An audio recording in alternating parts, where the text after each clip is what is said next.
পৃথিবীর সবচেয়ে সুখী মানুষটাকে কাল কিয়ামতের মাঠে আল্লাহ পাক এক মুহূর্ত সময়ের জন্য জাহান্নামে ঢুকাই দিবেন। কতটুকু সময়? এক মুহূর্ত, আল্লাহ পাক জানেন কতটুকু সময়। এরপর তাকে বের করে বলবেন, দুনিয়াতে সুখে ছিলা? সে বলবে, আল্লাহ সুখ কি জিনিস আমি জানি না, সুখ কাকে বলে আমি জানি না, সুখ কি আমি সেটা জানি না, আল্লাহ সুখ কাকে বলে আমি সেটা জানি না। আর এই পৃথিবীর সবচাইতে নির্যাতিত, নিপীড়িত এবং দুঃখ ক্লেশে ভরা মানুষটাকে আল্লাহ পাক এই এক মুহূর্তের জন্য জান্নাতে ঢুকে দিয়ে বের করে নিয়ে আসবে। বলবেন যে দুনিয়াতে দুঃখে ছিল, কষ্টে ছিল? এই ব্যক্তি বলবে, আল্লাহ কষ্ট কি জিনিস আমি জানি না, কষ্ট কাকে বলে আমি কষ্টের সংজ্ঞাই জানি না। এই ব্যক্তির তাকদিরে কি হবে পরে? এই ব্যক্তি জান্নাতের আরফ নামক জায়গায় দাঁড়িয়ে থাকবে, চেহারাটা ঘুরিয়ে দেওয়া হবে জাহান্নামীদের দিকে।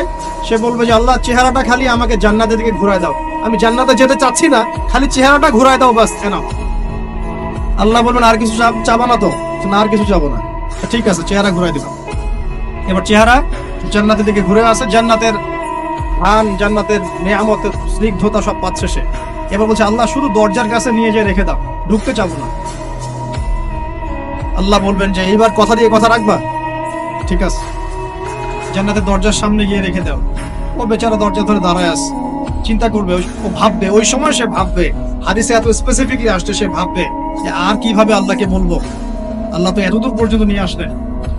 এরপর বলবে যে জাস্ট একটু উকি দিব, আল্লাহ খালি একটু উকি দিতে, ঢোকানোর দরকার নেই, খালি উকি দিব। আল্লাহ পাক বলবেন, দেখো আদম সন্তান তোমরা কিন্তু কথা খুব কম রাখো, আদম সন্তান তোমরা কথা দিয়ে কথা রাখতে পারো। ওই যে আদম আলাইহিস সালামকে বলা হয়েছিল না, ওয়ালা তাকরাবা হাদিহি শাজারা, তোমরা গাছের কাছে যেও না, তাও তারা গাছের কাছে চলে গেলে। তোমরা কথা দিয়ে কথা রাখো না। এবার উকি দিয়ে সে বলবে, আল্লাহ এতদূর যখন নিয়ে আসছো, আল্লাহ আমাকে আর এখান থেকে দূরে ঠেলে দিও না, আমাকে ঢুকাই দাও আল্লাহ। আল্লাহ পাক তাকে জান্নাতে ঢুকাই দিবেন এবং এই দুনিয়ার চাইতে 10 গুণ বড় জান্নাত তাকে দিবেন ইনশাআল্লাহ। তাহলে আমরা বুঝতে পারলাম যে দুনিয়ার বাস্তবতা কি আর আসল প্রকৃত সাফল্য কাকে বলে। আরেকটা কথা বলি, এক ব্যক্তিকে জাহান্নামের শাস্তি দেওয়া হবে বছরের পর বছর, অনেক বছর, অনেক বছর। কত বছর আল্লাহ ভালো জানেন, কারণ জাহান্নামের উপর থেকে ছেড়ে দেওয়ার পরে জাহান্নামের তলায় গিয়ে পৌঁছাতেই মানে কত হাজার হাজার বছর পার হয়ে যাবে মানুষ জানে না। এত গভীর জাহান্নাম, এত গভীর। আমরা তো এখন নাসাকে ইলাহ বানিয়ে নিয়েছি, নাসা যা বলে তাই বিশ্বাস করি। ও বলে মঙ্গলে পানি আছে, আমরা বলি হ্যাঁ পানি আছে। ও বলে চাঁদে এই আছে, আমরা বলি হ্যাঁ সেই আছে। নাসা যদি এখন বলে জাহান্নাম নামে একটা জায়গা আছে, কালকে দেখবেন সব মানুষ বিশ্বাস করছে জাহান্নাম নামে একটা জায়গা আছে।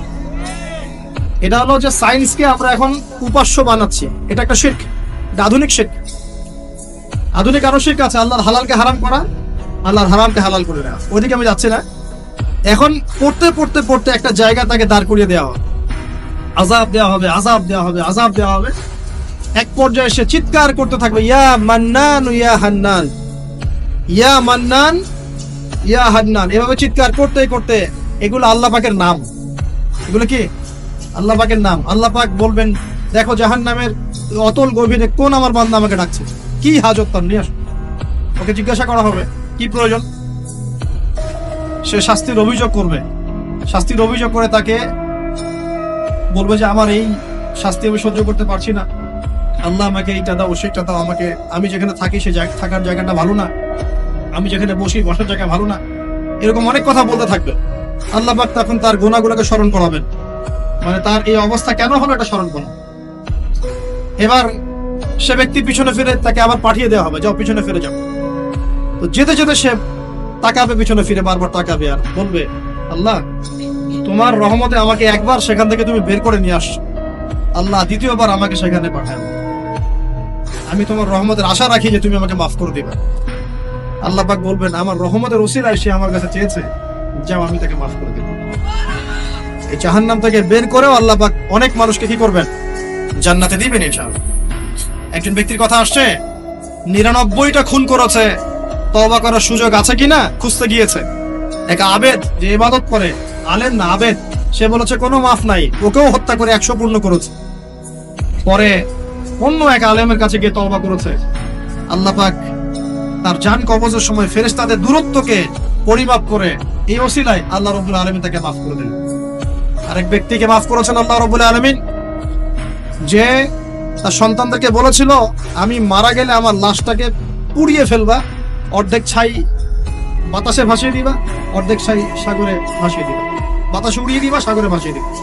আল্লাহ পাক ছাই জড়ো করেছেন, করে বলেছেন কেন করেছো এই কাজ? সে বলবে মিন খাশিয়াতিকা ইয়া রাব্বি, হে আল্লাহ তোমার ভয়ে কাজ করেছিলাম, আর তুমি খুব ভালো করে জানো হে আল্লাহ আমি তোমার ভয় করেছি না অন্য কোনো কারণে করেছি। আল্লাহ পাক তাকে বলবেন যাও আমি তোমাকে মাফ করে দিলাম। এক নারীর কথা আসছে, ব্যভিচারী মহিলা, জিনা করে, পতিতা মহিলা, একটা কুকুরকে পানি পান করিয়েছে, আল্লাহ তাকে মাফ করে দিয়েছে। আর একজন লোকের কথা আসছে যে তার বন্ধুকে এতটুকু বলেছিল, একজন ব্যক্তি তার বন্ধুকে এতটুকু বলেছিল যে আল্লাহ তোকে কোনোদিন মাফ করবে না, আল্লাহ তোকে কোনোদিন মাফ করবে না। এরকম কথা কিন্তু আমরা অনেকে বলে ফেলি। আল্লাহ পাক মৌতের পরে এই দুই ব্যক্তিকেই থাকবেন, কিয়ামতের মাঠে ডাকবেন, এটা বারজাকে হয়েছে। বলবেন আমার রহমত নিয়ে কথা বলার ইখতিয়ার তোমাকে কে দিয়েছে? আমি কাকে মাফ করব কাকে করব না এই কথা বলার ইখতিয়ার তোমাকে কে দিয়েছে? আজকে আমি তাকে মাফ করে দিলাম, তোমাকে জাহান্নামে দিয়ে দিলাম, চাপ করে দিলাম। অতএব আল্লাহ রাব্বুল আলামিনের এই বিশাল রহমত আমরা পাবো, আশাবাদী ইনশাআল্লাহ। এই কারণে আমাদের প্রথম যে বিষয়টা ফোকাস করতে হবে, আল্লাহ রহমত পেতে হলে আমাদের অবশ্যই বস্তুবাদিতা ত্যাগ করতে হবে। আল্লাহ পাক দুনিয়া পছন্দ করেন না, দুনিয়ার মোহে যারা ডুবে থাকে আল্লাহ এদেরকে পছন্দ করেন। দুনিয়া প্রয়োজন, যতটুকু আমার দরকার আমি করব, যতটুকু প্রয়োজন নাই এই বিষয়টা আমি পেতেই হবে, চাই চাই আরো চাই, হ্যাঁ দু হাতে চাপাও হাত পেতে নাও, ঋণ করে ঘি খাও, এইসব দর্শনের ধার ধারবো আমরা ইনশাআল্লাহ। আমাদের দুনিয়া চলে গেলে যাক, বাকির খাতা পূর্ণ হোক ইনশাআল্লাহ তাআলা। আর এই দুনিয়াতে এসেছি আল্লাহর ইবাদত করার জন্য। শিখলাম, জানলাম, বুঝলাম ইবাদত মানে শুধুমাত্র নামাজ, রোজা, হজ, যাকাত নয়। এগুলো অবশ্যই ইবাদত, কিন্তু এগুলোই ইবাদত নয়, বরং আমাদের জীবনের প্রতিটা কাজই ইবাদত।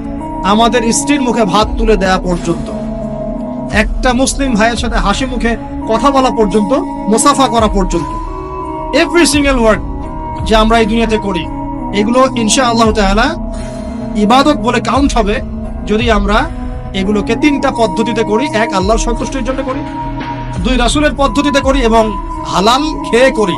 ইনশাআল্লাহ তাআলা আল্লাহ পাক আমাদের সবাইকে এভাবে ইবাদত করার তৌফিক দান। আর শেষ করার আগে আমি আর কয়েকটা পয়েন্ট টাচ করে শেষ করে দিচ্ছি, রাত অনেক গভীর হচ্ছে। আসন্ন রমজান মাস আমাদের সামনে আছে, আমাদের সামনে বলতে এই তো 2 সপ্তাহ হয়তো বাকি নাই। আমি কয়েকটা পয়েন্টস খালি আপনাদের সাথে শেয়ার করবো, যে এই পয়েন্টগুলো যদি একটু ফোকাস করি, রমজান মাসটা গুনাহ মাফের উৎসব হবে ইনশাআল্লাহ।